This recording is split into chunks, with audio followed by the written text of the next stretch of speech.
ಉಸ್ತುವಾರಿ ಸಚಿವರಾದ ಪ್ರಿಯಾಂಕಾ ಖರ್ಗೆ ಅವರು ಇಡೀ ರಾಜ್ಯದಲ್ಲಿ ಒಂದು ಜಿಲ್ಲೆ ಉದಾಹರಣೆ ಅಂತ ಇಡೀ ರಾಜ್ಯದಲ್ಲಿ ಯಾವುದಾದ್ರೂ ಒಬ್ಬ ನಾಯಕ ಹಗರಣಗಳ ಬಗ್ಗೆ ಕೂಲಂಕುಷವಾಗಿ ಚರ್ಚೆ ಮಾಡಿ ಅದನ್ನು ಹೊರಗೆ ತಂದು ಪ್ರೂವ್ ಮಾಡಿ ಈ ಎಸ್ ಹಗರಣ ಆಗಿರ್ಬೋದು ಅದನ್ನು ಸಾಬೀತುಪಡಿಸಿ ಅನ್ಯಾಯ ಆಗಿದ್ದನ್ನು ಸರಿಪಡಿಸ್ತಕ್ಕಂಥ ಕೆಲಸ ಮಾಡಿರ್ತಕ್ಕಂಥ ಪ್ರಿಯಾಂಕಾ ಮತ್ತು ಮೊನ್ನೆ ತಾವು ನೋಡಿದ್ರೆ ಎಲ್ಲ ಮಾಫಿಯಾಗಳು ಅಪು ಗಾಂಜಾ ಡ್ರಗ್ಸ್ ಮಾದಕ ವಸ್ತುಗಳನ್ನು ಸಂಪೂರ್ಣವಾಗಿ ಜಿಲ್ಲಾಡಳಿತಕ್ಕೆ ಟೈಟ್ ಮಾಡಿ ಇಲ್ಲಿ ಸೂರಿ ಹೋಗ್ತಕ್ಕಂಥದ್ದು ಅಕ್ರಮದಿಂದ ಮಾರಾಟ ಆಗ್ತಕ್ಕಂಥದ್ದು ಅವೆಲ್ಲವನ್ನು ಸೀಸ್ ಮಾಡಿ ಅಂತಂದರೆ ಎಸ್ ಪಿ ಆಫೀಸಲ್ಲಿ ಪ್ರದರ್ಶನ ಕೂಡ ಇಟ್ಟಿರ್ತಾರೆ.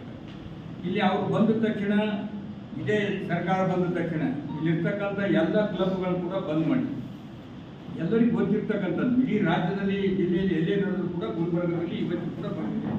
ಇದು ಪ್ರಿಯಾಂಕಾ ಖರ್ಗೆಜಿಯವರು ಒಂದು ರೀತಿಯಿಂದ ಜನರಿಗೆ ಅನುಕೂಲ ಆಗ್ತಕ್ಕಂಥ ರೀತಿಯಲ್ಲಿ ಯಾವುದೇ ರೀತಿಯಿಂದ ತೊಂದರೆ ಆಗಬಾರ್ದಂತ ಒಂದು ಒಳ್ಳೆಯ ಕೆಲಸ ಮಾಡ್ತಕ್ಕಂಥ.